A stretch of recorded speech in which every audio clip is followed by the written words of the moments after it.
Amados hermanos y amigos de la radio, en este día doy gracias a Dios Todopoderoso que me permite llegar hasta ahí donde usted se encuentra. Este es el día que el Señor ha hecho, día para alabarlo y glorificarlo. En este día doy muchas, pero muchas gracias al Dios Todopoderoso. Deseo saludar a mi hermana, la reverenda Zoraida Rivera. Zoraida, te bendigo. Doy gracias a Dios por tu ministerio. Doy gracias a Dios por la aportación que hiciste a mi vida cuando ministrabas conjuntamente en ese programa En Alas de la Fe con el reverendo Ernesto Custodio. Ambos fueron mis maestros radiales allá a inicio de los años 70. Siempre, Rosy y yo te recordamos con mucho cariño, con mucha estima. Eres una mujer extraordinaria de Dios y te tenemos muy en alto. También siempre recordamos a nuestro maestro, el reverendo doctor Eliezer García, su hermano Jesús García, Gamaliel García, porque cada uno de ellos aportó mucho a nuestras vidas, especialmente Eliezer y Jesús García Chu, que ambos fueron nuestros maestros. Hoy ambos están en la presencia del Señor, pero su legado a través de nuestras vidas, la de Rosa y mi vida, continúa. Así que, Zoraida, con mucho aprecio, te bendigo desde este altar radial, detrás de la cabina reverendo Cadín Castelo. Te quiero invitar a que vayas conmigo al libro de los Hechos, capítulo 26, versículo 28. Hechos, capítulo 26, versículo 28. Dice la Sagrada Escritura: entonces Agripa dijo a Pablo: por poco me persuades a ser cristiano. Por poco me persuades a ser cristiano. Padre Dios celestial, te doy gracias, oh Señor, porque me permites estar en este altar radial detrás de este púlpito electrónico desde la cabina reverendo Cadín Castelo, quien fue tu instrumento para bendecir a muchas vidas, y hoy Radiovisión Cristiana, ese es el legado que nos ha dejado para que nosotros, como generación continua o generación de continuación o de relevo, podamos llevar hacia adelante este gran ministerio. Gracias por nuestro presidente de Radiovisión Cristiana, el obispo doctor José Martínez Rincón, por su gran labor. Gracias por el compañero secretario doctor Ariel Torres Vega. Gracias por el reverendo Ángel Santiago. Gracias, oh Dios, por todo este comité ejecutivo. Gracias, oh Dios, por la junta de directores de Radiovisión Cristiana. El reverendo Franklin Simpson, fundador, miembro de esta junta. Gracias te doy por la vida de reverendo obispo Ismael Claudio, por su gran labor que realiza. Gracias por la vida del pastor Salvador Sabino. Gracias por la vida de la reverenda Jacqueline Toro, porque cada uno de ellos y ella han hecho una gran labor para poder llevar hacia adelante esta radio emisora cristiana. Gracias por nuestra hermana Dulce, gracias por nuestra hermana Marla, gracias por nuestra hermana Ruthie, gracias por Franklin, gracias por Francis, gracias por Eduardo, gracias por Andrés, gracias por cada uno de los locutores, gracias por los voluntarios, gracias por los servidores, gracias por cada hermana que labora, como nuestra hermana María, y todos aquellos, Dios, que hacen posible que este ministerio vaya hacia adelante. Gracias, Señor, también por todos los amigos del Club 1330, todos los colaboradores, todos aquellos que aportan para que esta gran obra siempre pueda seguir hacia adelante. Hoy te pido que te glorifiques mientras ministro esta palabra. Hechos capítulo 25, versos 1 al 27. Y Hechos capítulo 26, versículos 1 al 32. Son dos capítulos muy importante para que nosotros podamos tener un documento histórico de lo que era un proceso legal en las cortes romanas. Pero también podemos ver cómo aprovechar una oportunidad para compartir el Evangelio de Jesucristo con otros. En cualquier situación ante cualquiera, en un momento propicioso, en una puerta abierta o semiabierta o entreabierta, nosotros podemos aprovechar para compartir las buenas nuevas de salvación. Puede ser simplemente un nombre. Me encontraba con mi amigo Cedric y fuimos a un Old Navy store. Y cuando vi que el muchacho tenía el nombre de Elijah, le dije, tu mamá tiene que ser cristiana. Sí, es que es cristiana. Y tu papá sí, te dieron el nombre de Elijah. Tú sabes que tú debes vivir a la altura de ese nombre. Y me dijo, es cierto, pero me he descuidado. Ya no voy a la iglesia. Pues tú tienes una gran responsabilidad de regresar a la iglesia y de tomar como modelo para tu vida al profeta Elías. Para que ese hijo que vas a tener un día pueda ser el Elisha que siga, o el Eliseo que siga ese legado de tu familia. Aquel muchacho detuvo lo que tenía que hacer en cuanto a cambios de una mercancía que adquirí y se pone a hablar y a dialogar conmigo sobre las cosas de Dios. Siempre debes aprovechar cualquier oportunidad que tengas para hablarle, dejar una palabra en el corazón de una persona. Un Dios te bendiga, que el Señor te proteja. Alguien que estornude y tú le bendigas con una palabra. Alguien que tú le veas en un momento de mucha tensión y le diga, tranquilo, tranquila, el Señor está contigo, el Señor te va a ayudar. Debemos aprovechar todos estos momentos para nosotros poder ministrar, aún en un proceso romano. El modelo paulino es que lo aprovechó para tratar de evangelizar a aquellos que estaban en posición de juzgar y en posición de autoridad y en posición de decretar leyes. Consideremos Hechos 25:13. Pasados algunos días, el rey Agripa y Berenice vinieron a Cesarea para saludar a Festo. Era un encuentro entre compañeros, entre amigos. Era una visita fraternal. Era llegar a Agripa con Berenice para encontrarse nada menos que con Festo. Un buen amigo viaja lejos para reencontrarse con otro amigo. Busca al amigo primero.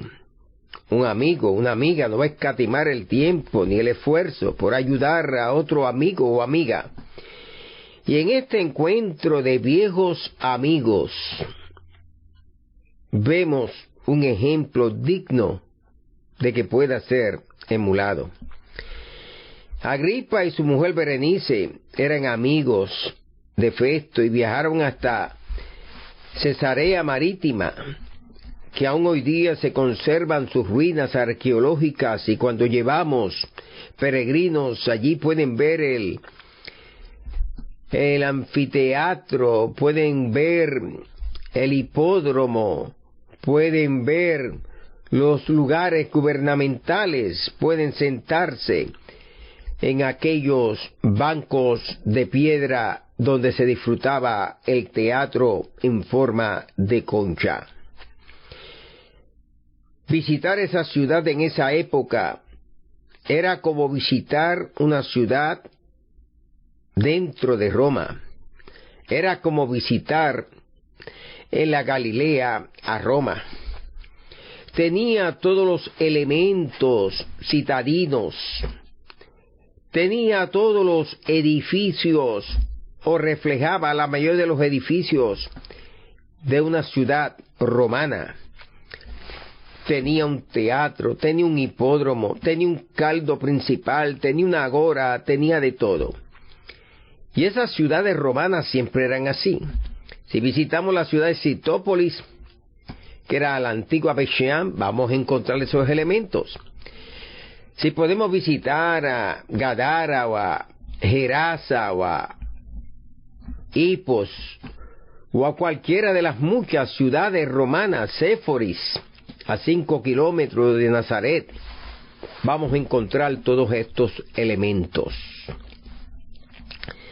El Agripa que aquí se menciona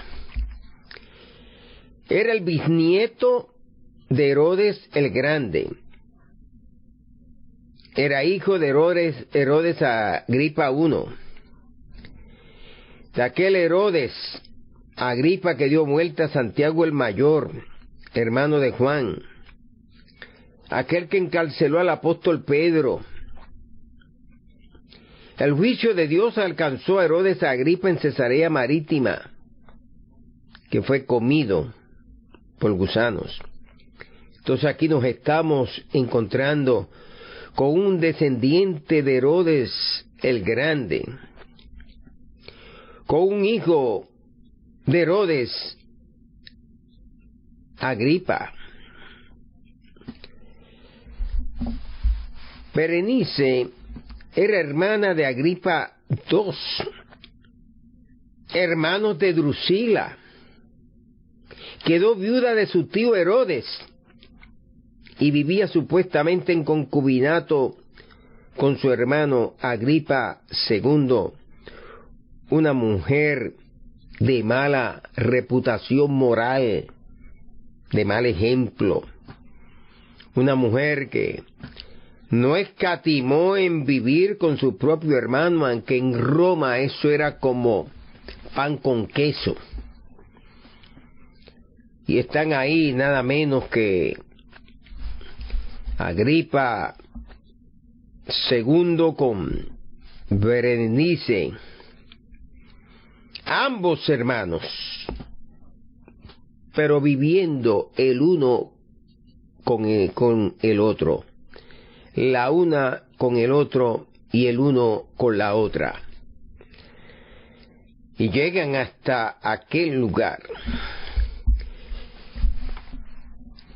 Y estuvieron allí muchos días, haciendo gestiones políticas, saludando personas, hasta que Festo expuso al rey la causa de Pablo, diciendo: un hombre ha sido dejado preso por Félix. Festo era el encargado, el gobernador de la Palestina, a la cual respondían los tetrarcas. Y allí tiene un encuentro con Agripa. Y Festo le expone, le declara al rey Agripa la causa, la situación, el estado sumariado de Pablo, diciéndole que un hombre ha sido dejado preso por el gobernador anterior a mí, que era Félix, y ahora yo como gobernador tengo que lidiar con esto. Es decir, que Félix le dejó la papa caliente a Festo. Y hay que tener cuidado con eso, que les gusta pasar a otros la papa caliente. Que cuando hay un problema o dificultad, se viran de lado y dejan que otro bregue con el problema. Esos que carecen de carácter, esos que carecen de verticalidad para enfrentar las situaciones. Leamos en Hechos 25:14. Dice así la Sagrada Escritura: y como estuvieron allí muchos días, Festo expuso al rey la causa de Pablo. Un hombre ha sido dejado preso por causa de Félix. Hoy doy gracias a Dios porque cada vez que uno se acerca a las Sagradas Escrituras, uno disfruta las Sagradas Escrituras. Festo, que está con sus amigos, con sus compinches, con sus colegas, con sus asociados políticos, aprovecha la visita de estos que vinieron, como quien dice, a tomarse unas vacaciones quizá. Y comparte con Agripa sobre un prisionero de nombre romano llamado Pablo, que Festo recibió como un regalo, o como diría yo en la audición anterior, como una papa caliente. Estas son las personas que tienen un problema y se lo transfieren a otro. Que alguien viene y les pide una ayuda y dicen, ve donde el pastor. Que alguien que no tiene dónde estar, pregúntale al pastor. Hay personas que se dedican a transferir los problemas que llegan a ellos sobre otro. Usted le abre la puerta en su casa para que se queden unos días, se van y envían a otro para que le llamen que también se quede. Usted le da la oportunidad de predicar en su iglesia, pero se van y le dicen a su amigo, llámalo, porque esa iglesia da buenas ofrendas para que vayas. Y hay personas que son así, se pasan toda la vida traspasando sus problemas a otros para que otros los resuelvan, se transforman en hadas madrinas de los demás. Si tú tienes y se te enfrenta una situación y alguien tiene una necesidad y necesita ropa, regálasela. Que necesita comida, dásela. Que necesita que le ayuden en algo, ayúdale. No traspases esa oportunidad para que otros lo puedan hacer. Y hay personas que se dedican todo el tiempo a preguntarle, ¿está todo bien? ¿Qué necesita? Pastor, fulano necesita esto. Mire, no se transforme en una hada madrina para otras personas. Deje que el Señor le revele al pastor, o cuando llegue la oportunidad que el pastor tenga que actuar, pero no le lleve todas estas situaciones a un pastor. Los pastores tienen demasiado trabajo, y yo defiendo mucho a la pastoral, porque es el trabajo de los pastores. Le informó a Agripa que él había viajado a Jerusalén, y allí los sacerdotes y ancianos demandaron la condenación capital, la pena capital sobre Pablo. A eso se lo contó él allí a Agripa. Festo conversa con Agripa y le presenta este cuadro. Hechos 25:16. Declara sus palabras: a estos respondí que no es costumbre de los romanos entregar a alguno a la muerte antes que el acusado tenga delante a sus acusadores y pueda defenderse la acusación. Cualquier acusación contra una persona debe ser documentada y debe ser apoyada por testigos. Tú no puedes acusar a alguien sin pruebas, sin testigos. Las Sagradas Escrituras nos enseñan a nosotros cómo enfrentar acusaciones, cómo defendernos legalmente ante la acusación de alguna persona. Una de las virtudes, una de las noblezas, una de la justicia de la ley romana es que nadie podía ser acusado sin los acusadores frente a los mismos. Y la persona acusada tenía derecho de defenderse de la acusación, dando esto el modelo para los presentes tribunales con fiscal, abogado defensor, testigos, acusado y acusador. Nunca acusemos a alguien a quien no seamos capaces de señalarlo públicamente. Al llegar los acusadores a Festo, hizo llegar al tribunal a Pablo. Los cargos de los acusadores, Festo los vio sin validez y jurídica. No vio habeas corpus. No vio base para sustentar la acusación que tenían contra Pablo. No había caso. Había que dismiss, se dice en inglés, dar sin lugar a ese caso, porque no había las pruebas suficientes. Hechos 25:19 declara: tenían contra él ciertas cuestiones acerca de su religión y de un cierto Jesús ya muerto, el que Pablo afirmaba estar vivo. Al acercarme a esta declaración, como seminarista que he sido, soy graduado del New York Theological Seminary, del Seminario Teológico de Nueva York, con una maestría en estudios profesionales y una concentración en ministerio. Y aquellos que hemos tenido entrenamiento de seminario, en este caso hay seminarios que se respetan: General Theological Seminary, Union Theological Seminary, Andover Theological Seminary, Princeton Theological Seminary. Sin quitar el New York Theological Seminary, que Es un seminario extraordinario y doy gracias a Dios que soy uno de esos egresados. Uno aprende en el seminario a conocer al Jesús mesiánico, pero también a conocer al Jesús histórico. Y aquí se ve una de esas pruebas a favor del Jesús histórico, como Flavio Josefo, que hace mención 2 veces de Jesús. Y aquí encontramos en labios de un gobernador romano decir las palabras: tenían contra él ciertas cuestiones acerca de su religión. Hablando entonces de que ya lo que empezó como una secta había tomado forma de religión. Lo que comenzó quizás para algunos como una desviación del judaísmo ortodoxo, que era el judeo-cristianismo, ahora ha tomado la forma de la religión cristiana. Y de un cierto Jesús ya muerto. Eso era para afecto, un Jesús muerto.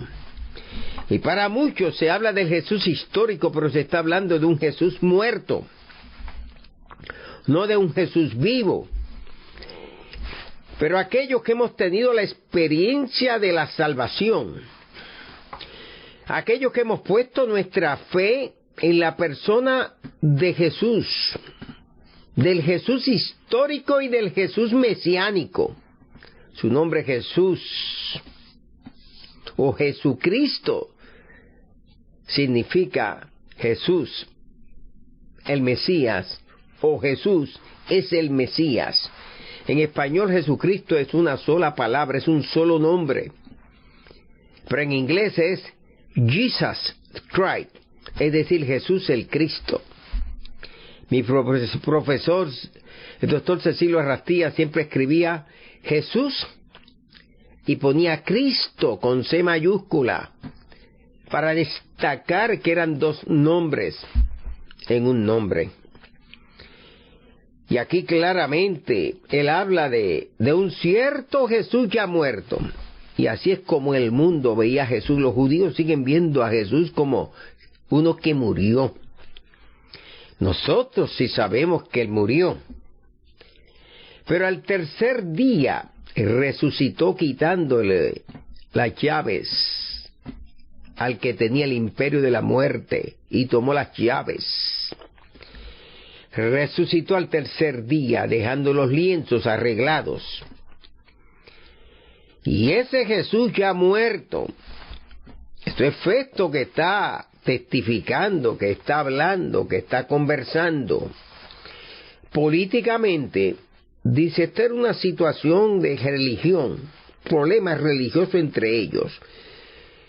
Y es acerca de un Jesús que se murió. Pero este Pablo, que está aquí preso, afirmaba y afirma que él está vivo. Pablo dijo que se le apareció a más de 500 discípulos y a Jacobo, el hermano del Señor, y al último, como un abortivo, declara él, se me apareció a mí. Y Pablo estaba tan convencido de la resurrección de Cristo que Pablo se dedicó a proclamar y a predicar y a plantar iglesias bajo ese concepto de que Jesús, el Mesías, que fue crucificado, que murió, también resucitó. Leamos en Hechos capítulo 25, versículo 22. Entonces Agripa dijo a Festo, yo también quisiera oír a ese hombre. Y él le dijo, mañana le oirás. En la pasada audición me quedé en la consideración expresada por Festo al rey Agripa II cuando le dijo, tienen aquí a un hombre preso y lo están acusando por situaciones religiosas de que él habla de un cierto Jesús ya muerto, según mi opinión, y que ese Pablo afirma que está vivo, según su opinión. Cada cual tiene su manera de ver las cosas. Para Festo, Jesús fue uno que murió, se murió y estaba bien muerto. Para Pablo, Jesús fue uno que murió, resucitó y está bien vivo. Cada ser humano tiene su propia óptica, su propia observación, su propia opinión, y tenemos que aprender a respetar a las personas por la manera como se expresan y declaran las cosas. A Pablo lo acusaban de asuntos religiosos. A Pablo le señalaban que hablaba del Jesús que murió y que resucitó. A Pablo lo acusaban de proclamar la resurrección de Jesús, que para él y muchos otros no estaba muerto, sino que estaba vivo. Hay un coro pentecostal que dice: Él no está muerto, Él está vivo. Él no está muerto, Él está vivo. Este coro conlleva y tiene mucho peso teológico, una fuerte evidencia de que Jesús murió y resucitó. Esta doctrina de la resurrección ha sido el pilar de la fe cristiana. La fe cristiana se mueve en esa balanza de la muerte de Jesús por nuestros pecados y de la resurrección de Jesús para hacer efectivo ese sacrificio. En el año 325 de Cristo, los judíos le llaman de la era cristiana, se aprobó el credo niceno, y en uno de sus postulados afirma: y al tercer día resucitó según las Escrituras. O sea, si no resucitaba, se contradecían las Escrituras. Si Él no resucitaba, no se cumplían las Escrituras. Si Él no resucitaba, lo que dijeron los profetas no era una verdad sobre Él. Y si Él no resucitaba, por lo tanto, no podía ser el Mesías prometido. La doctrina de la resurrección del Mesías, de Jesús el Mesías, de Jesús el Cristo, es el pilar de la fe cristiana. Festo, quien no creyó en la resurrección de Jesús, preguntó a Pablo si quería ir a defenderse a Jerusalén. Pero Saulo Pablo apeló a César Augusto.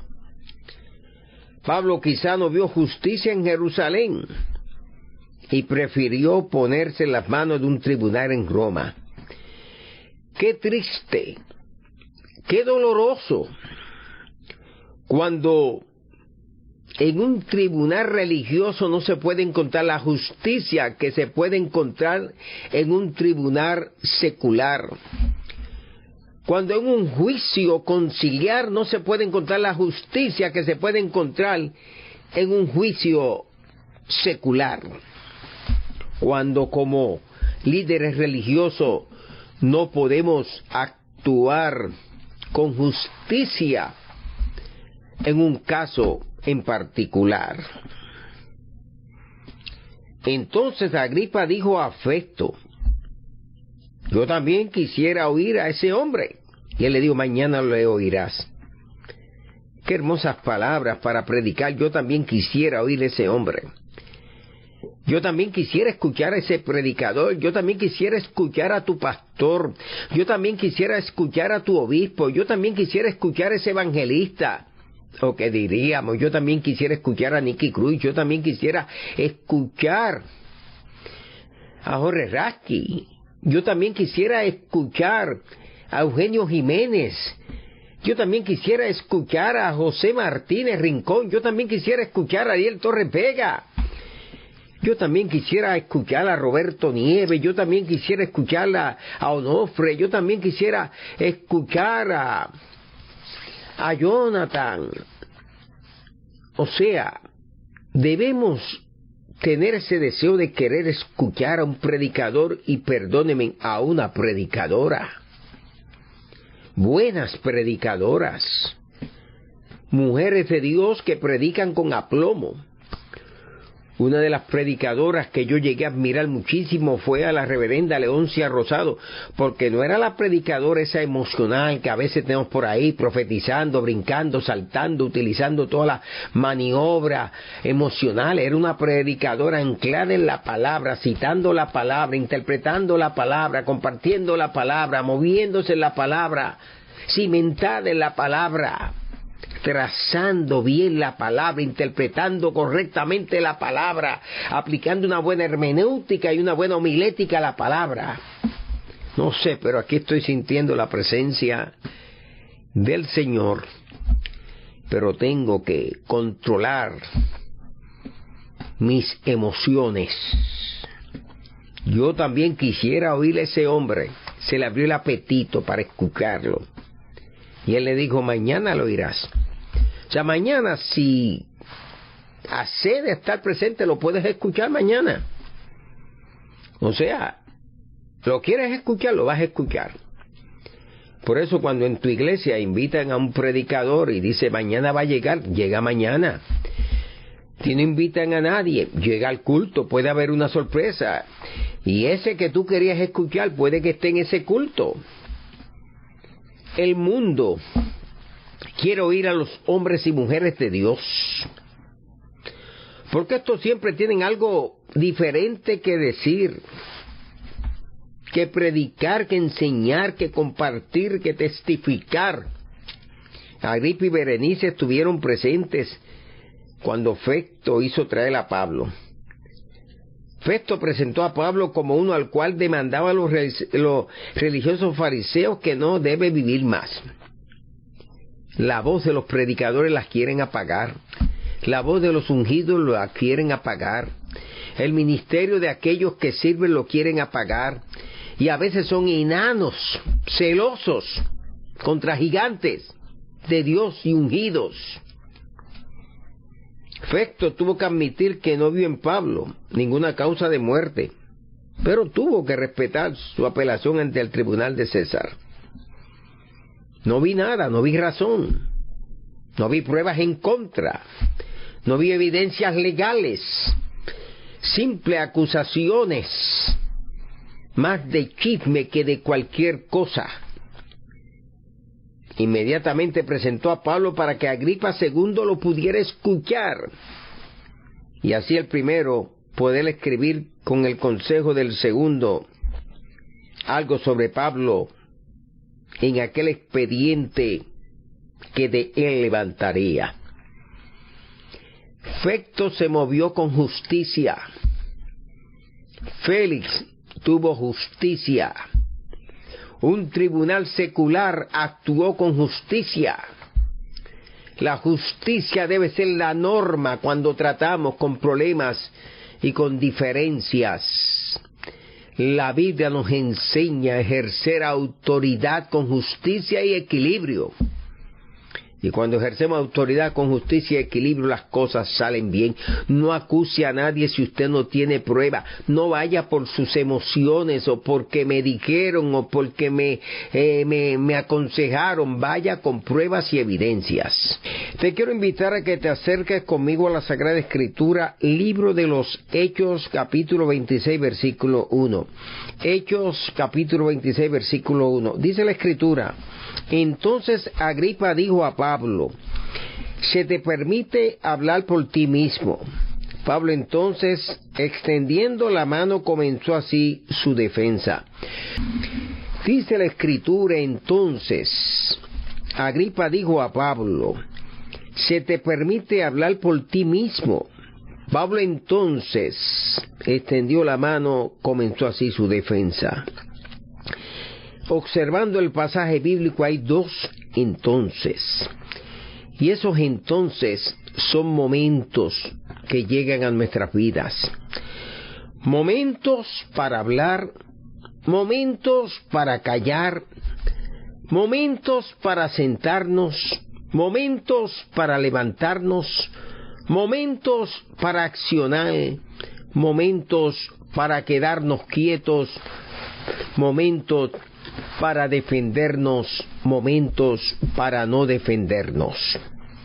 Agripa le dijo a Pablo, ahora puedes hacer tu defensa. Pablo, conociendo los tribunales romanos y los protocolos romanos, alzó su mano y extendió su mano para así comenzar su defensa. Es importante conocer los protocolos. Y el protocolo no solamente tiene que ver con la manera de nosotros expresarnos, sino cómo vestimos ante momentos y ante situaciones particulares. Nunca podré olvidar cuando me tocó en el 2001 con otros ministros, incluyendo a Luis Cortés y a Raymond Rivera, mi amigo el doctor Raymond Rivera, a De León, Dani de León y otras figuras destacadas, estar unos 8 ministros o 9 ministros frente al presidente George W. Bush en el Salón Roosevelt allá en Washington, estando en el Capitolio. Se nos habló del protocolo que tiene que ver con la etiqueta, cómo teníamos que ir vestidos. Teníamos que ir o de azul o vestidos de negro con camisas blancas, corbatas azules o corbatas negras o azules.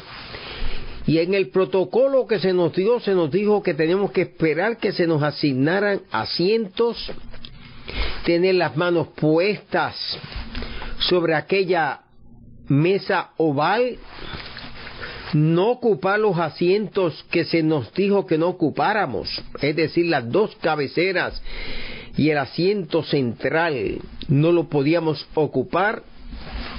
Y cuando llegara el presidente teníamos que levantarnos y no podíamos extenderle las manos hasta que él nos extendiera la mano a nosotros, y no podíamos hablar hasta que se nos diera la oportunidad de hablar. He ido a la corte, se mantienen protocolos. Fui capellán por 21 años del New York State Department of Correctional Services y había protocolo en la oficina, protocolo al llegar a los hogares. Hay protocolo cuando vamos a un funeral, hay protocolo cuando visitamos un hospital. Hay protocolos cuando subimos a un altar. En los años 40, 60, 30, aún 80, los protocolos del altar eran muy marcados. No podíamos subir al altar si no estábamos bien presentables, con chaqueta, corbata. Pero de momento todo eso se ha ido olvidando, ya no hay ni protocolos. No podíamos ir a un funeral si no íbamos vestidos adecuadamente, con traje negro, azul oscuro, corbata oscura, azul o negra. Y hoy día veo hasta los pastores que llegan con guayabera a los funerales y que llegan con chaquetas multicolores, como que eso se ha perdido, ese protocolo, y creo que es por la falta de no estudiar en los institutos bíblicos, créalo. Los institutos bíblicos te dan una educación ministerial que las escuelas de ministerio no te lo dan. En las escuelas de ministerio te hablan de cómo vas a hacer, de cómo planta células, de cómo te multiplica, pero ese protocolo y esa formación teológica de un instituto, ninguna escuela de ministerio te la da. No te da una teología sólida, no te da una historia de la iglesia sólida, no te da una homilética sólida, no te enseñan hermenéutica sólida. O sea, yo que soy un educador y me eduqué secularmente y profesionalmente. Soy un egresado del College of New Rochelle con 120 créditos, un bachillerato en humanidades, con una concentración en humanidades como mis créditos principales y con un minor en psicología como mis créditos menores, es decir, y tomé mi maestría. Pues mire, yo puedo decir que la educación de un instituto bíblico y la formación ministerial no hay nada que la pueda comparar. Así que te invito, inscríbete en cualquier instituto bíblico. ¿Quieres ser un ministro eficiente, preparado, capacitado, que trace bien la palabra? Eso lo puedes aprender en un instituto bíblico. Porque de lo contrario, tú vas a tomar unos modelos de predicadores motivacionales que no saben desarrollar 3 puntos de un sermón, no saben hacer una buena exégesis, por eso escuchamos tantas cosas que en vez de salir del texto bíblico, en vez de ser exégesis, es una exogesis, se está inyectando al texto lo que cree la persona. Por eso hay que prepararse bien teológicamente, hay que formarse bien. Los protocolos son necesarios. ¿Cuándo podemos saludar a una dama? ¿De qué manera saludar a una dama? ¿Cómo nos sentamos en los altares, cruzando las piernas, masticando chicle? Hermanos, hay que tomar cursos de protocolo. ¿Cómo hacemos una guardia de honor? ¿Cómo celebramos un funeral? ¿Cómo celebramos unas bodas? Hoy día, pues, todo eso se ha ido. Desde que Rick Warren comenzó a estar en los altares y a predicar en su iglesia, sin corbata, todos los ministros dijeron, hay que romper con los protocolos y vamos a olvidarnos de las corbatas. El otro empezó con sneakers. Puerto Rico le llamábamos las Champions, las Converse. Ahora son las Skechers. Pues todo el mundo en Skechers. Hay su lugar, hay momentos quizá ante jóvenes o quizá ante caballeros en algunos retiros que tienen su lugar, pero ese protocolo no se debe olvidar. El no ponerse jamás un cuello clerical, hay momentos que es necesario el cuello clerical.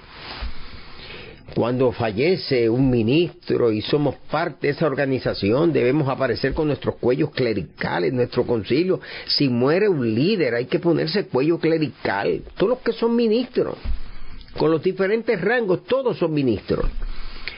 Sea ministro iniciado, sea ministro licenciado, sea ministro ordenado en pleno, somos ministros y debemos usar nuestros cuellos clericales, aunque sabemos que solo el ministro ordenado puede hacer ceremonia de matrimonios y bautizar y otras cosas. No olvidemos los protocolos. Pablo, con mucho protocolo y con mucho respeto, se introdujo de esta manera. La traducción en lenguaje actual, lee ese pasaje. El rey Agripa le dijo a Pablo, puedes hablar para defenderte. Pablo levantó su mano en alto y dijo, me alegra poder hablar hoy delante de su majestad, el rey Agripa. Estoy contento porque podré defenderme de todas las acusaciones que hacen contra mí esos judíos. Yo sé que su majestad conoce bien las costumbres judías y sabe también acerca de las cosas que discutimos. Por eso le pido ahora que me escuche con paciencia. Pablo ante Agripa utilizó el protocolo, mostró respeto. Vamos a una corte, hay que ir con protocolo.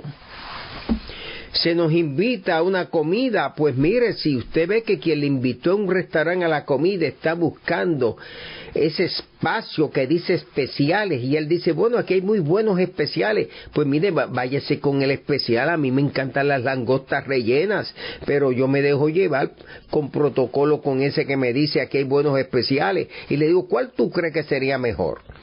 No se tira la langosta grande porque quizá él no tiene la plata para pagarlo. O sea, hay que tener protocolo. Si él pidió un jugo, agua, pues un Snapple, pues mire, no se vaya a la piña colada sin alcohol, porque eso va a costar $7 y $8 hoy día. Entonces a veces la gente no tiene protocolo. Si usted va y llega un ministro y le fue a recoger, hermana, no se sienta mal que al llegar ese ministro, como es un pastor, dele ese privilegio de sentarse junto a su esposo, que es pastor también en ese vehículo. Si lo invita a su casa, póngale en esa silla principal. O sea, necesitamos educarnos en lo que son los protocolos, en lo que es la etiqueta, en lo que es el comportamiento, en lo que es la manera de expresarnos. Si te dan para un saludo en una iglesia, da un saludo. No trate de mostrar que tú eres el mal ungido que hay. Si el pastor predicó la palabra, ahora no vengas tú a predicar un segundo sermón porque el pastor no dijo esto, ni aquello, ni lo otro. Falta de protocolo. Pablo, con protocolo y respeto, se introdujo. El rey Agripa le dijo: ahora puedes hablar para que te defiendas. Y Pablo levantó su mano en alto. Deja que tu mano la vean cuando tengas que hablar en proceso parlamentario. Antes de hablar, pide permiso. Levantar la mano es permiso. Levantar la mano es voy a hablar. Levantar la mano es silencio. Me alegra poder hablar hoy delante de su majestad. Comenzó con una introducción de respeto, de protocolo. Estoy contento porque podré defenderme de todas las acusaciones que antes contra mí. Esos judíos, no dice todos los judíos, a veces incluimos a todo el mundo, a todos los puertorriqueños, a todos los dominicanos. Podré defenderme de todas esas acusaciones que hacen contra mí esos judíos.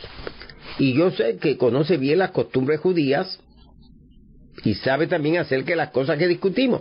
Por eso le pido que me escuche con paciencia. Estén tranquilos, no me interrumpan, déjenme hablar. Eso es tener protocolo. Te invito a que te acerques conmigo al libro de Hechos, capítulo 26, versículo 4.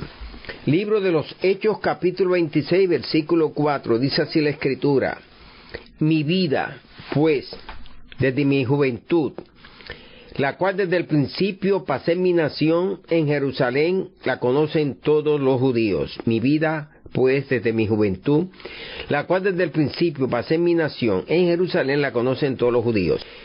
Pablo aquí se introduce primero con su vida.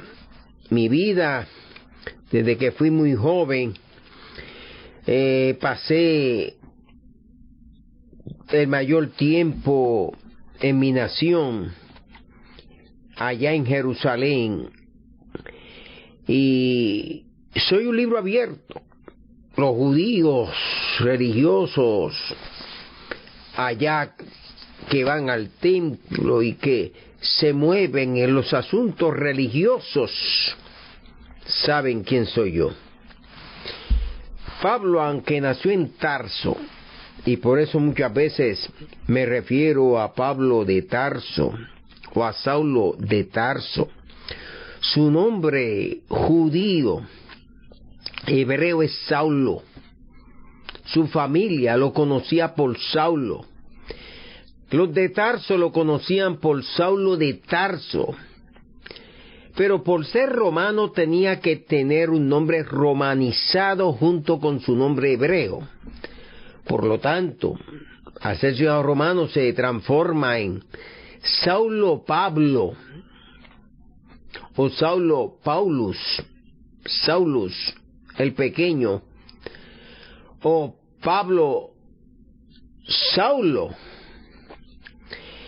Era la manera de llevar un nombre romano y un nombre hebreo. Él llevaba y portaba ambos nombres. Pasó toda su juventud en Jerusalén, por lo tanto no solamente tenía dominio de lo que era el hebreo, el arameo, el griego y el latín.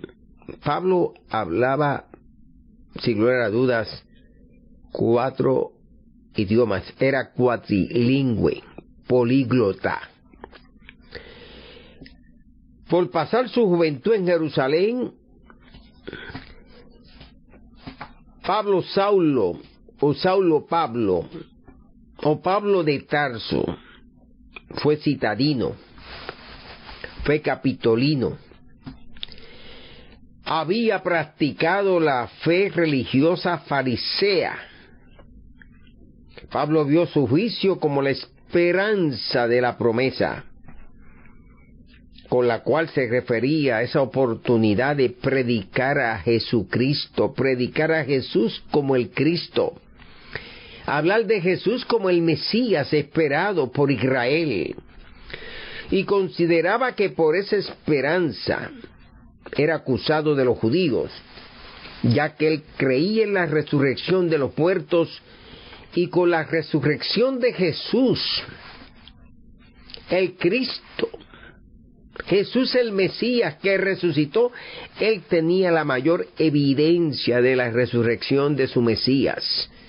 Proclamaba un Mesías no muerto, sino vivo, un Mesías resucitado, un Mesías de esperanza. Hechos 26:9, primero presentó su vida anterior, desde su juventud hasta vivir en su nación, hasta estar en la capital de su nación, hasta darse a conocer de todos los judíos. Pero ahora habla de su vida posterior. Hechos 26:9. Yo ciertamente había creído mi deber hacer muchas cosas contra el nombre de Jesús de Nazaret. Después hizo muchas cosas a favor del nombre de Jesús de Nazaret. Y muchos de nosotros hicimos muchas cosas contra el nombre de Jesús de Nazaret. Y una vez convertidos, hicimos y estamos haciendo muchas cosas a favor del nombre de Jesús de Nazaret. Había actuado en contra del nombre de Jesús de Nazaret en Jerusalén. Había encarcelado a muchos de los santos. Buscó el apoyo de los principales sacerdotes. Dio su voto, su consentimiento a favor de la muerte de aquellos santos o aquellos religiosos o aquellos seguidores de Jesús de Nazaret. Y aquí se puede incluir también a Esteban. Yo ciertamente había creído mi deber, había tenido la fe y la confianza que lo que yo estaba haciendo estaba bien, cuando me fui en contra del nombre de Jesús de Nazaret. Hechos 26:9 y 10 declara: yo ciertamente había creído mi deber hacer muchas cosas contra el nombre de Jesús de Nazaret, lo cual también hice en Jerusalén. Yo encerré en cárceles a muchos de los santos. Yo había recibido poderes de los principales sacerdotes, y cuando los mataron, yo di mi voto. Si hay un pasaje que podemos encontrar que Pablo tenía fuerza, o Saulo, en el Sanedrín, es aquí, porque dice: yo di mi voto. Tenga cuidado como usted da su voto. Tenga cuidado cuando usted vota. Tenga cuidado cuando usted se abstiene de votar. Tenga cuidado cuando usted vota a favor de algo o vota en contra de algo. Trate de que su voto sea un voto justo, dentro de lo que Dios quiere. Pablo aquí no votaba bien, y hay gente que no votan bien, no saben dar su voto bien en los concilios y en las instituciones. Votan por el impulso emocional. Votan por el compromiso sentimental. Hay que saber dar el voto. Yo di mi voto. Yo soy maestro de proceso parlamentario, de reglas parlamentarias. Y le digo siempre a mis estudiantes parlamentaristas que tengan cuidado con los poderes que reciben y cómo utilizan el poder, y que tengan cuidado con las decisiones que hacen, y que sobre todo tengan sabiduría con su voto. No vota uno por compromiso. Uno vota por justicia. Uno vota con sabiduría. Uno vota con inteligencia. Uno vota con integridad. Me gusta esta declaración. Había creído mi deber. Y muchos creemos que esto es lo que tengo que hacer, esto es mi deber. Que hay cosas que no son nuestro deber, es que nos hemos puesto los zapatos, que eso es nuestro deber. Muchos creyendo lo que creen como su deber, han cometido muchos errores y han realizado muchas cosas equivocadas en la vida, creyendo en lo que creen como su deber. Esta declaración, yo di mi voto, vuelvo y la recargo, ha llevado a muchos a inferir que Saulo de Tarso era miembro del Sanedrín, aunque se puede sospechar y se puede axiomar. Esto no da una base axiomática para establecer dicha posición. El decir yo di mi voto puede ser alusivo a que dio su consentimiento, como aquellos que consintieron en la crucifixión de Jesucristo al decir.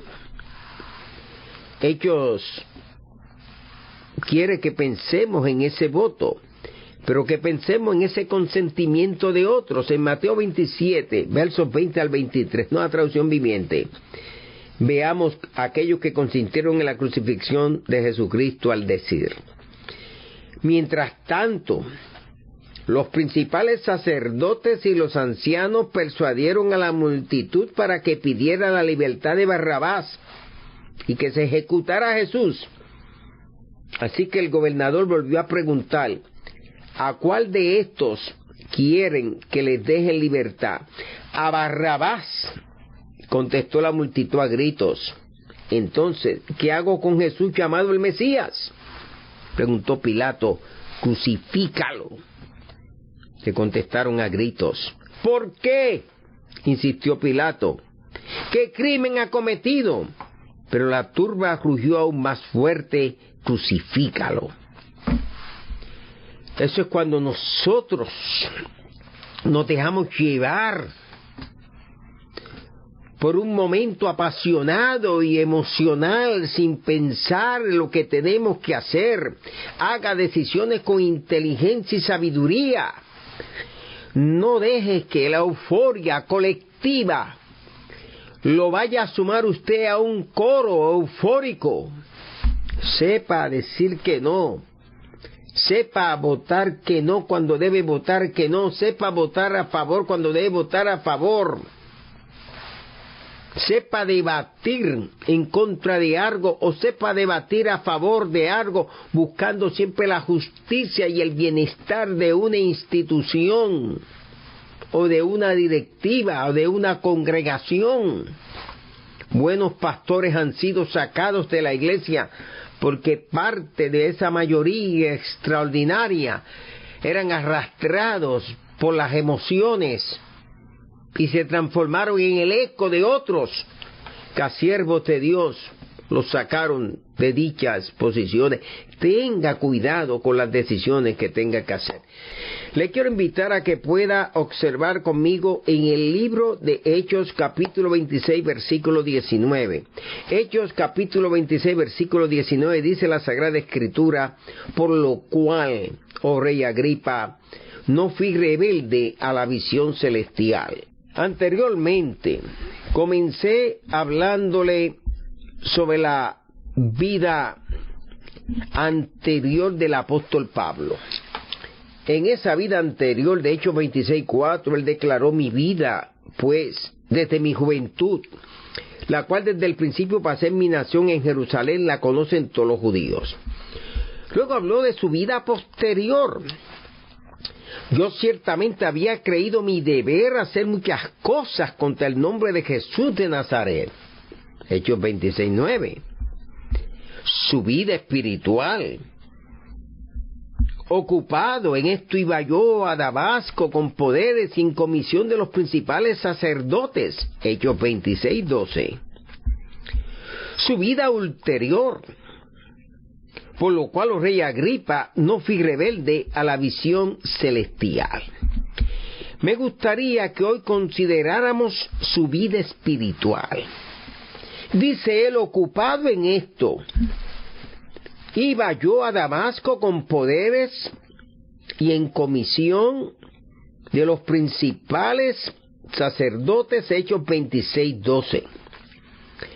La mente de Saulo antes estaba ocupada, estaba llena de odio contra los cristianos. En su corazón no había perdón hacia los cristianos.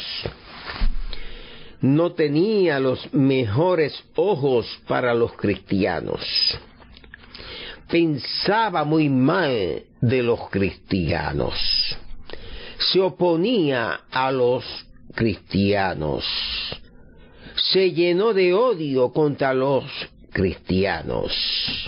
Pero luego de tener un encuentro camino a Damasco con la persona maravillosa de Jesús de Nazaret, su corazón se llenó de amor a los cristianos.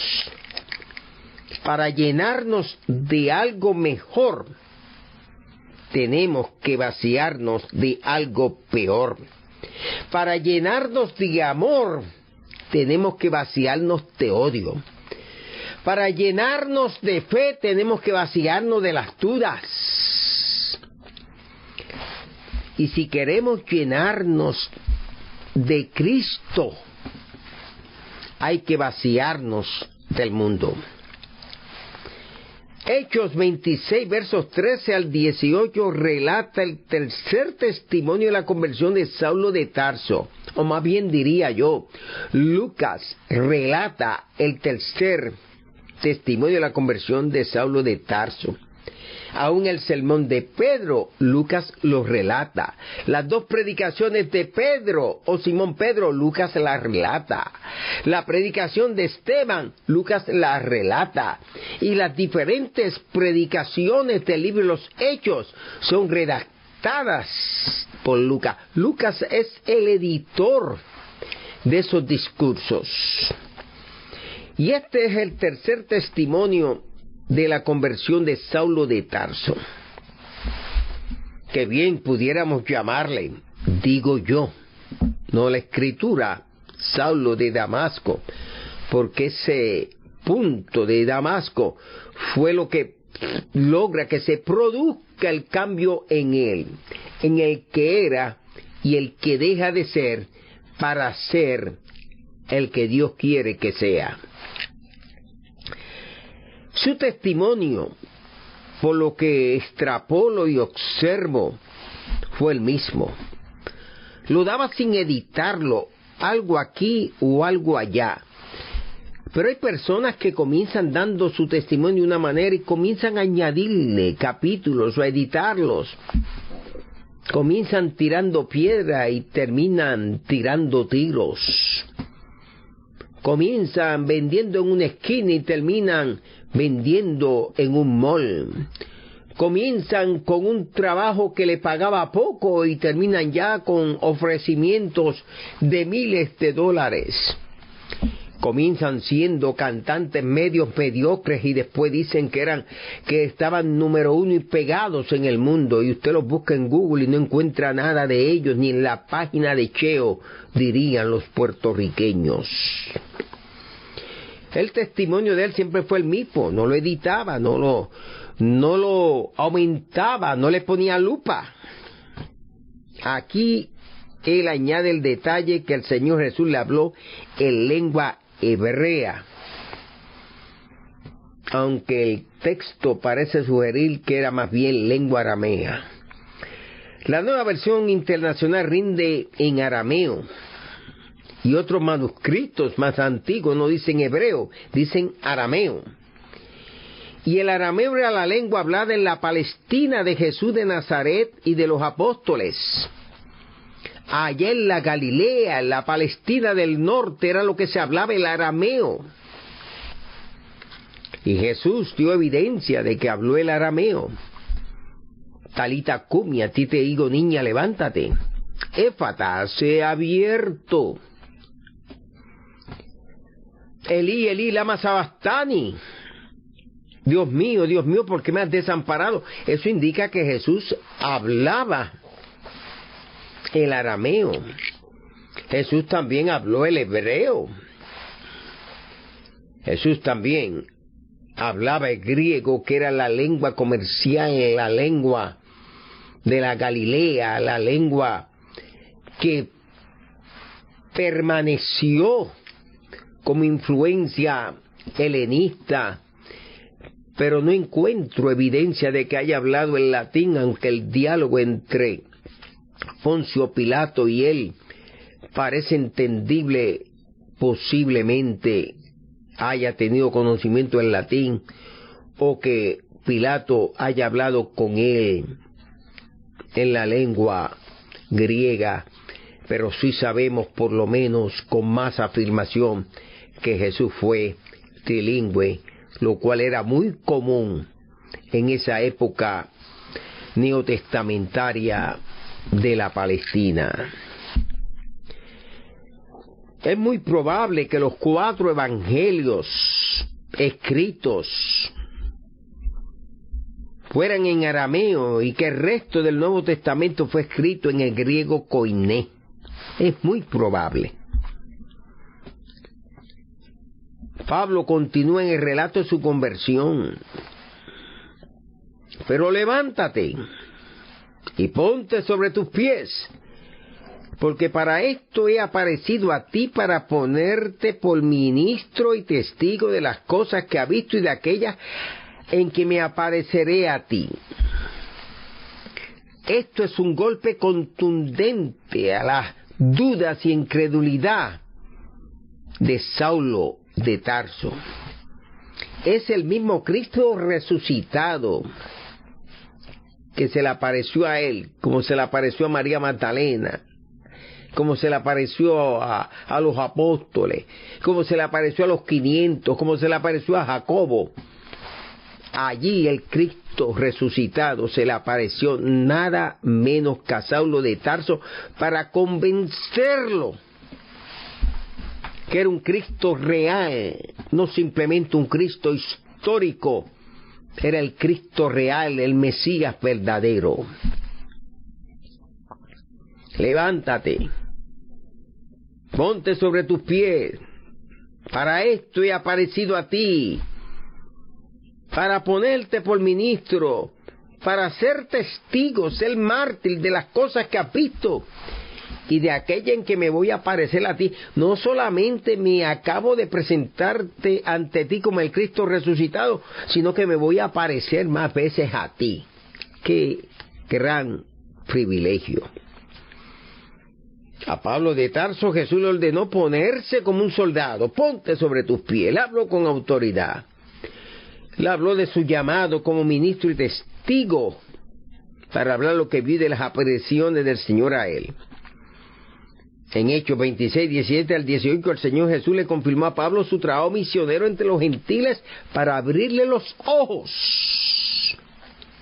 y que fueran rescatados de las tinieblas a la luz, ofreciéndole por la fe en Jesús perdón de pecados y herencia entre los santificados.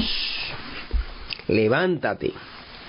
Y esa es la palabra que hoy el Señor tiene para tu vida. Levántate, levántate, levántate. Que si el COVID-19, que si la pandemia, que si la medio pandemia, que si la post-pandemia, levántate, vuelve a la iglesia, actívate, enciéndete, busca avivamiento en tu vida. Olvídate el avivamiento de la iglesia, busca el avivamiento en tu vida. Olvídate el avivamiento en tu ciudad, busca avivamiento para tu propia vida.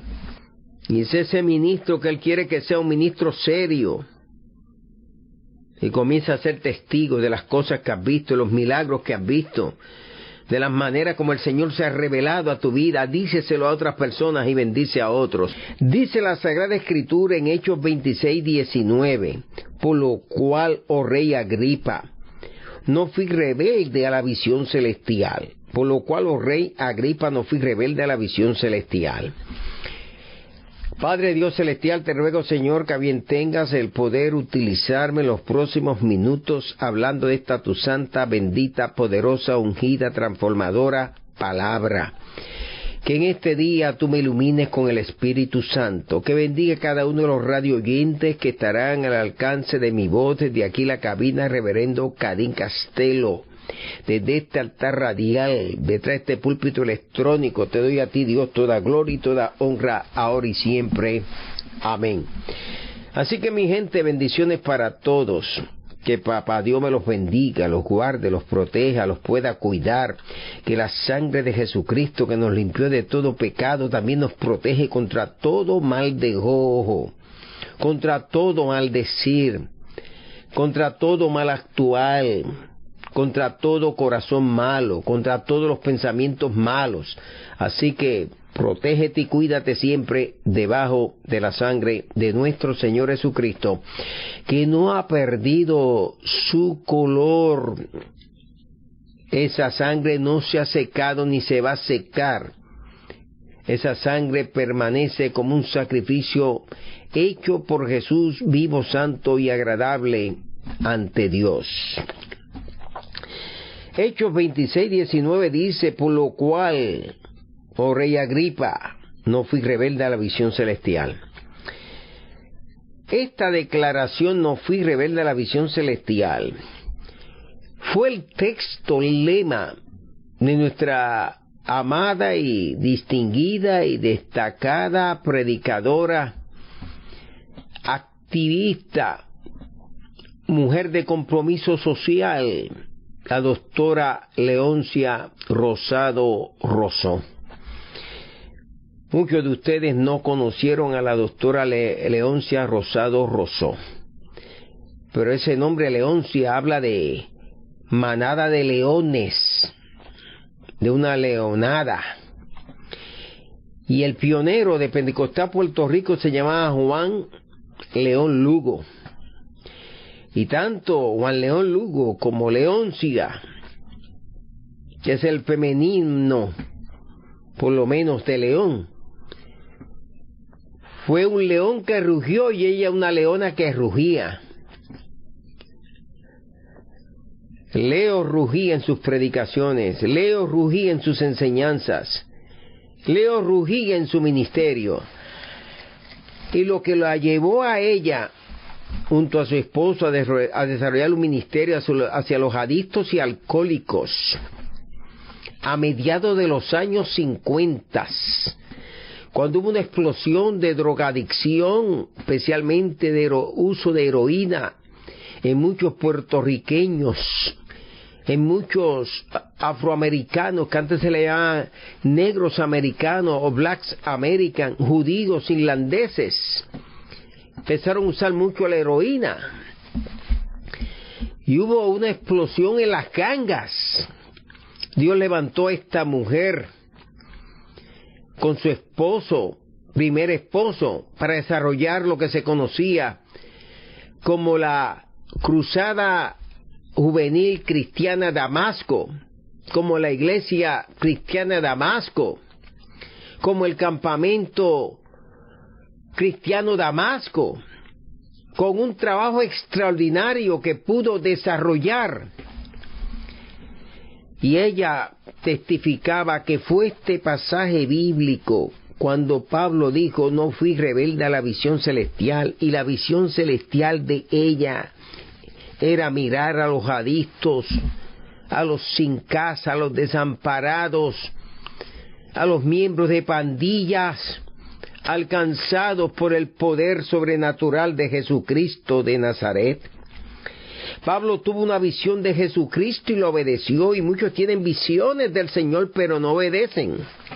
Tienen llamados pero no se someten. Ser rebelde a la visión celestial lleva al fracaso. No hay peor rebeldía que desobedecer al llamamiento y comisión divina.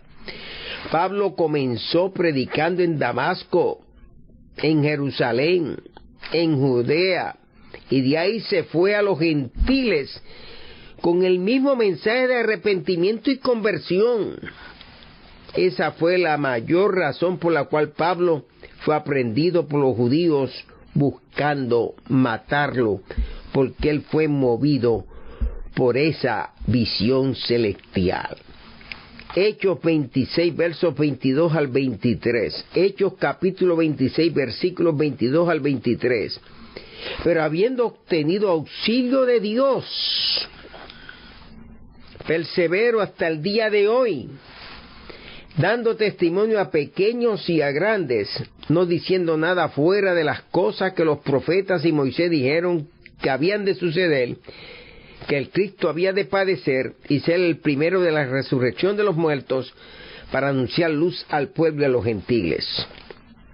Lo que está diciendo él, lo que está predicando él ante Agripa II y ante Festo, que él tuvo el auxilio de Dios, que él tuvo la ayuda de Dios, y que hasta ese día estaba perseverando, se convirtió de verdad. Yo creo que aquellos que hacen profesión de fe y se después y se vuelven atrás y se descarrían, no han tenido una conversión genuina, verdadera en sus vidas. Una conversión genuina nos lleva a perseverar hasta el día de hoy.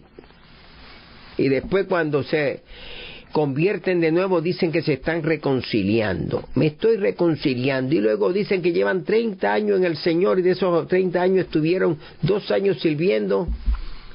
Luego estuvieron 28 años fuera, y luego están testificando que llevan como 30 años.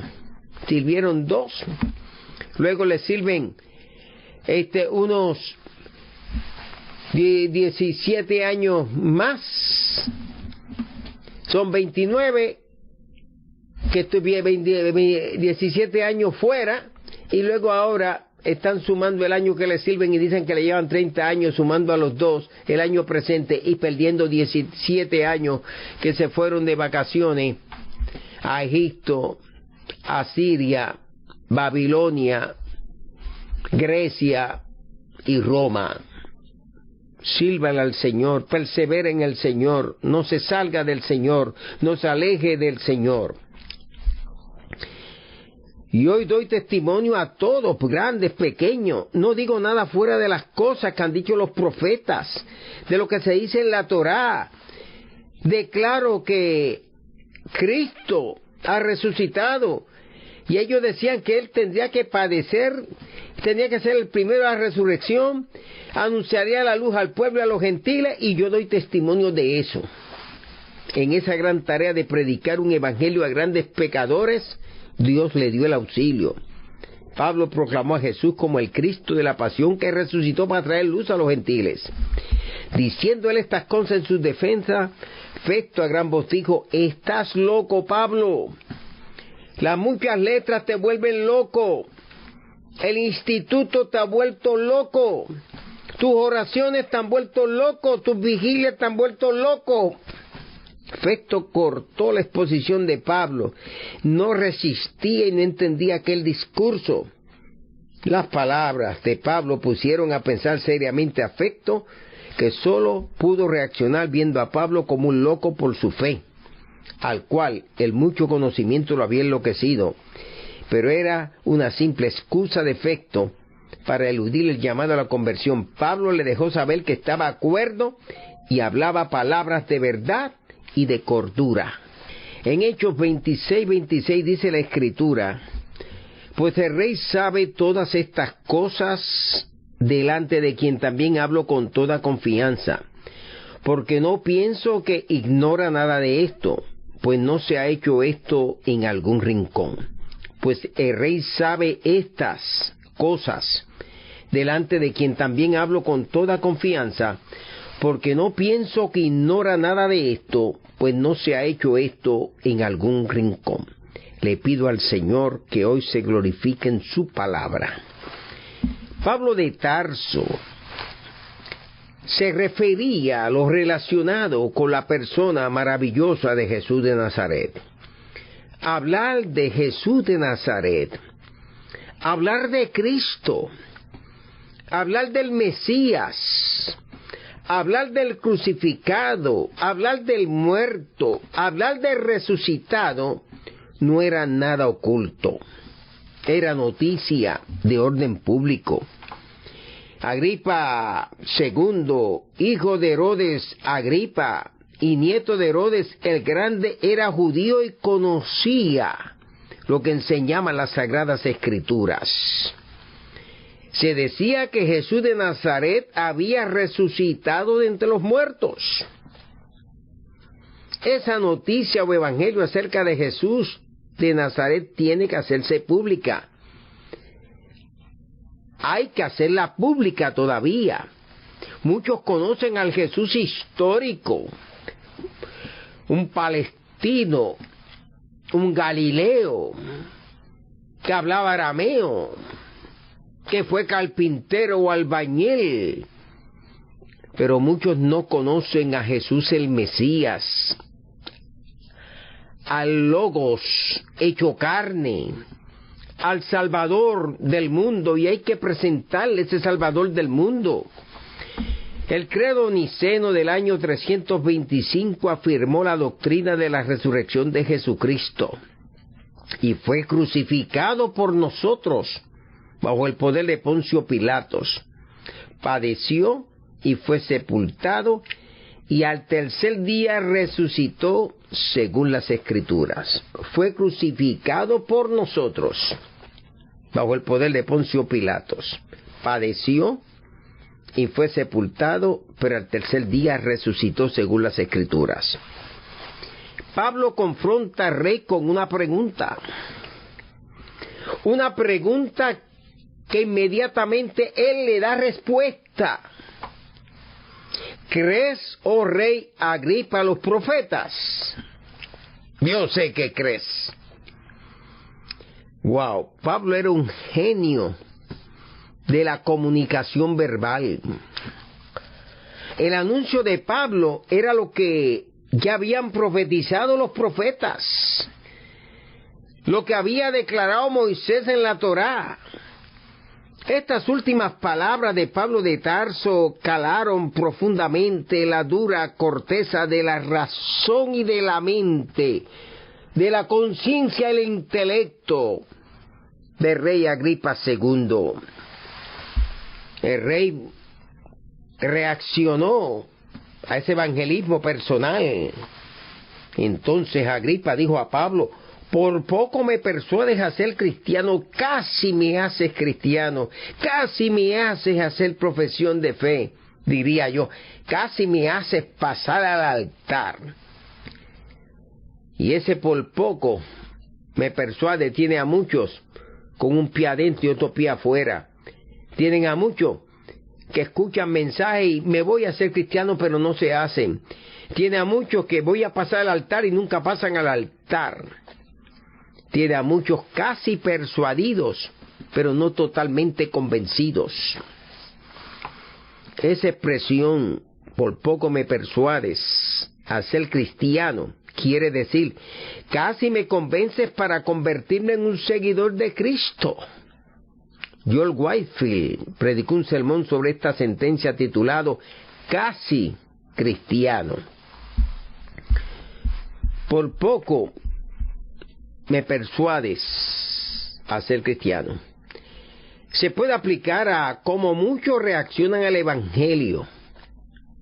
Los escuchamos decir: por poco me convierto, por poco paso al altar, por poco me entrego, por poco me quedo en la iglesia, por poco levanto mi mano, por poco repetía la oración de arrepentimiento, por poco soy cristiano. Ese por poco en inglés es una sola palabra, almost. Es algo incompleto, es una fracción. El Señor Jesucristo lo quiere todo, lo pide todo, lo demanda todo, lo espera todo. Y este es el día para que des un paso de fe y te puedas rendir al Rey de Reyes, al Señor de Señores. Para allá con ese por poco voy a la iglesia, Por poco visito la célula. Por poco pongo la mano en la radio, en la oración de arrepentimiento. Por poco entrego mi corazón al Señor. Por poco me decido a quedarme en la iglesia. Ya pasa del por poco, pasa la acción, pasa la profesión de fe, pasa la conversión total. El Señor te ama, conviértete.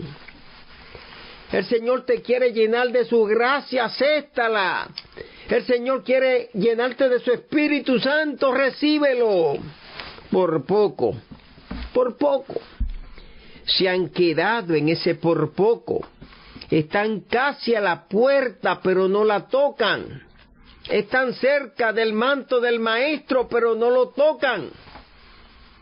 Están entre los que reciben el milagro de panes y peces, pero no se le acercan.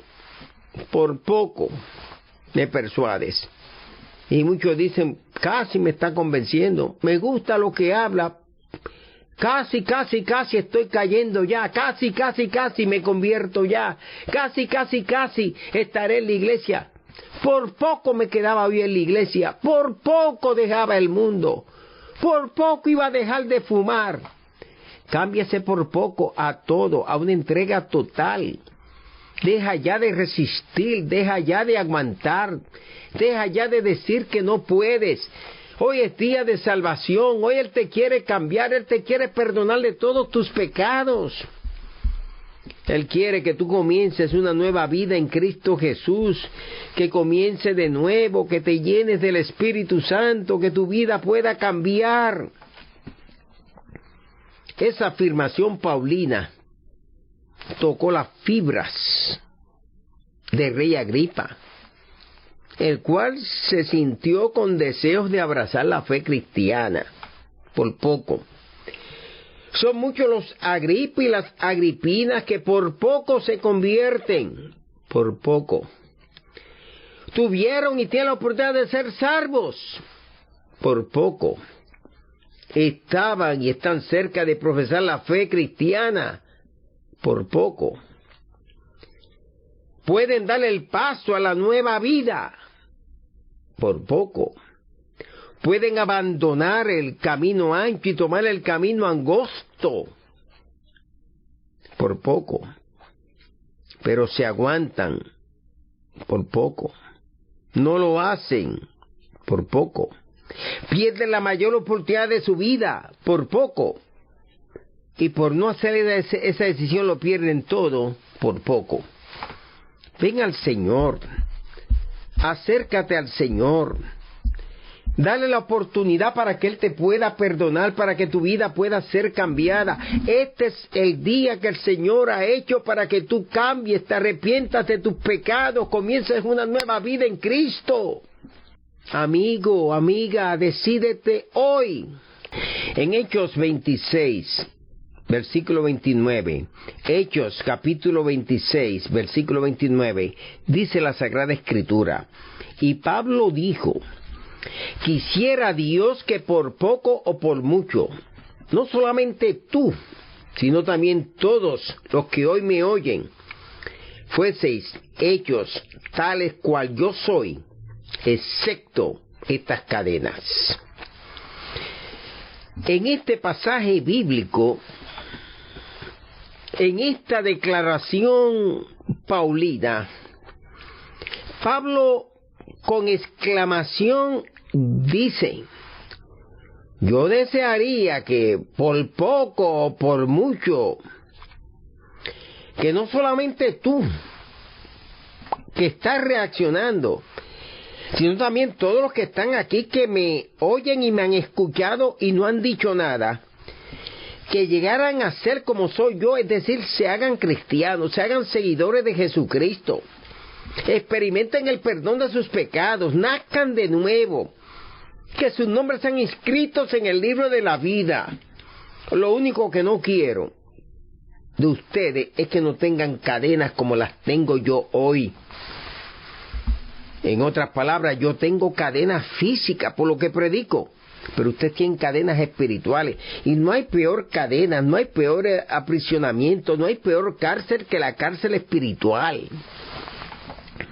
En las prisiones hay muchos prisioneros que están libres de su cárcel espiritual, y hay muchos carceleros, oficiales de corrección, que aunque parecen libres en la sociedad, ante Dios viven prisioneros de sus propias cárceles de pecados y de delitos. Ese sentido de los versículos 28 y 29, la traducción en lenguaje actual, como que se declara de forma más clara y gráfica. Agripa le contestó: ¿en tan poco tiempo piensas que puedes convencerme de ser cristiano? Pablo le dijo: me gustaría que en poco tiempo o en mucho tiempo su majestad y todos los que están aquí fueran como yo, pero claro, sin estas cadenas. Sea ahora o sea después, oro a Dios que tú y los demás lleguen a ser salvos como yo. Ese es el mensaje que tenemos que transmitir, es el mensaje que tenemos que predicar, es el mensaje que el mundo tiene que escuchar, es el mensaje que hay que compartir con los hijos, es la promesa que hay que compartir con la familia, es la declaración que hay que hacerle a los vecinos. Sea ahora o sea después, oro a Dios que tú y los demás lleguen a ser salvos como yo. No hay mayor experiencia que ser salvos. Yo me convertí, o el Señor me convirtió, o el Señor me convenció con el Espíritu Santo cuando yo tenía 19 años. Cuando cumplí los 20 años, yo viví mis 20 años como una nueva criatura en Cristo Jesús. Fui bautizado a los 20 años de edad. Recibí el bautismo con el Espíritu Santo a mis 19 años de edad. Y quiero decirle que esa transición de 19 a 20, que es la transición de dejar de ser un teenager, de 13 a 19 años, en la cultura norteamericana somos teenagers, 13, 14, 15, 16, 17, 18 y 19. 7 años de vivir la vida de los teenagers. Se supone que a los 20 años ya dejamos de ser teenagers y ya nos convertimos en jóvenes adultos. Pues yo comencé mi juventud de adulto lleno del Espíritu Santo de Dios. Qué bueno es servirle al Señor. Pablo fue directo en su llamado. Pablo quiso que aquel auditorio creyera en Jesucristo. Ese debe ser el deseo y debe ser la oración de todo creyente en Cristo Jesús, orar para que aquellos con los cuales se conectan sean salvos. Tenemos que influenciar y modelar nuestra vida cristiana en otras personas. Tenemos que crear impacto en otras personas. Marcar a otras personas. Quisiera Dios que por poco o por mucho, aquí se habla de un tiempo, a muchos pecadores se les predica mucho, tienen muchos familiares cristianos, se les ha dado muchos testimonios, Llegan a la iglesia muchas veces, pero no se convierten o se tardan en convertirse. A otros pecadores se les ha predicado poco. Pocas veces o ninguna han llegado a un templo y se convierten rápido. Muchos llegan cuerdo a un templo, escuchan el mensaje predicado, pasan al altar y siguen en lo mismo. Otros llegan ebrios, borrachos, no entienden la predicación, pasan al altar, hacen profesión de fe y regresan a sus casas convertidos y viven una vida de conversión. ¿Qué es lo que hace la diferencia? Una conversión genuina de corazón, una entrega total del corazón, un aceptar a Jesucristo completamente en sus vidas. No se puede exigir todo de un pecador en su camino hacia la salvación.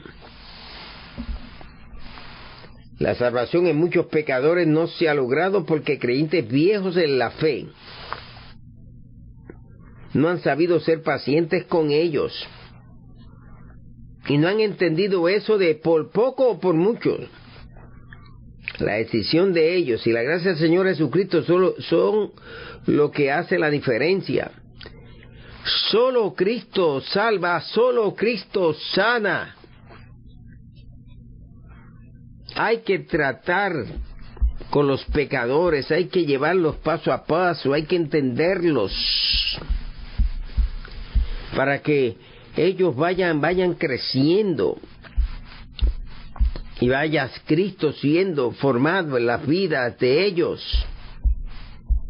Pablo no deseaba esa condición de prisión ni de prueba que él tenía para Agripa, tampoco para Berenice y Festo.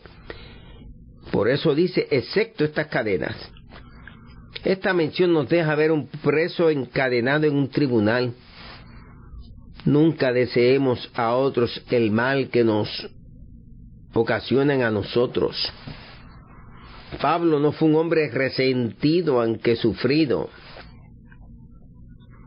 En las epístolas de la prisión, Efesios, Filipenses, Colosenses y Filemón, Pablo da indicio de sus encarcelamientos con las expresiones. Efesios 4:1, yo pues preso en el Señor os ruego que andéis como es digno de la vocación con que fuisteis llamados.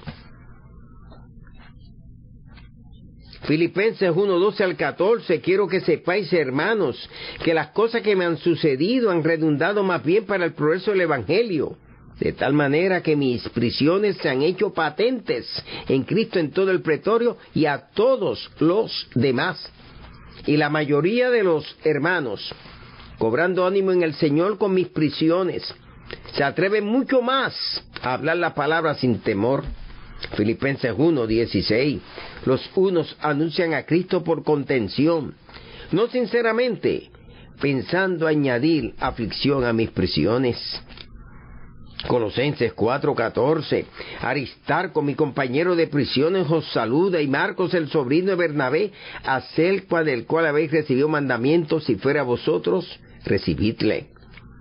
Colosenses 4:18, la salutación de mi propia mano de Pablo, acordaos de mis prisiones, la gracia sea con vosotros, amén. Filipenses 1:1, Pablo, prisionero de Jesucristo, y el hermano Timoteo, al amado Filemón, colaborador nuestro. Filipenses 1:13, yo quisiera retenerle conmigo para que el lugar tuyo me sirva en mis prisiones por el Evangelio. Filemón 1:13, te saludan Epafras, mi compañero de prisiones por Cristo Jesús, Marcos, Aristarco, Demas y Lucas, mis colaboradores. Aquí se habla claramente de sus prisiones. Debemos nosotros dar gracias a Dios siempre. Pecador debe ser confrontado con el arrepentimiento. Al pecador se le debe ofrecer el perdón de los pecados por la fe en Jesucristo. Y Pablo termina en Hechos 26:30 diciendo: cuando había dicho estas cosas, se levantó el rey y el gobernador y Berenice y los que se habían sentado con ellos. Cuando Pablo terminó el mensaje, se levantaron, no pasaron al altar, no se quisieron convertir. Verso 31, ninguna cosa digna de muerte y de prisión ha hecho este hombre. Agripa, Berenice, Festo y los otros conversaron entre ellos, y su juicio encontraba a Pablo inocente. Notemos ese proceso que iba acercando a Agripa a la oferta de la salvación. Agripa deseó escuchar a Pablo. Yo también quisiera oír a ese hombre. Agripa dio permiso a Pablo para hablar. Se te permite hablar por ti mismo. Agripa casi se convierte. Por poco me persuade a ser cristiano. Agripa no encontró culpa alguna en Pablo, ni cosa digna de muerte ni de prisión ha hecho este hombre. Y Agripa dijo a Festo: ¿podía este hombre ser puesto en libertad si no hubiera apelado a César? Agripa admitió ante Festo que si Pablo no hubiera apelado al tribunal romano de César, hubiera tenido que ser absuelto. El ser precipitado puso en peligro la vida de Pablo. No tomemos decisiones a la ligera que nos traigan repercusiones inevitables. Pero todo en Pablo era un cumplimiento profético. Dijo Flavio Josefo: después de Félix sucedió Festo en el gobierno, y persiguiendo a todos los que revolvían aquellas tierras, prendió muchos ladrones y mató gran parte de ellos. De Festo no dice mucho la historia, solo que fue gobernador de Cesarea Marítima por 2 años. Pero la inclusión del nombre de Festo en el relato de Pablo lo inmortalizó en el canon del Nuevo Testamento. Félix con Drusila y Agripa con Berenice, 2 matrimonios fueron evangelizados por Pablo. Cuando el evangelio llega a un matrimonio, puede llegar a una familia. Mi gente, hasta una próxima ocasión.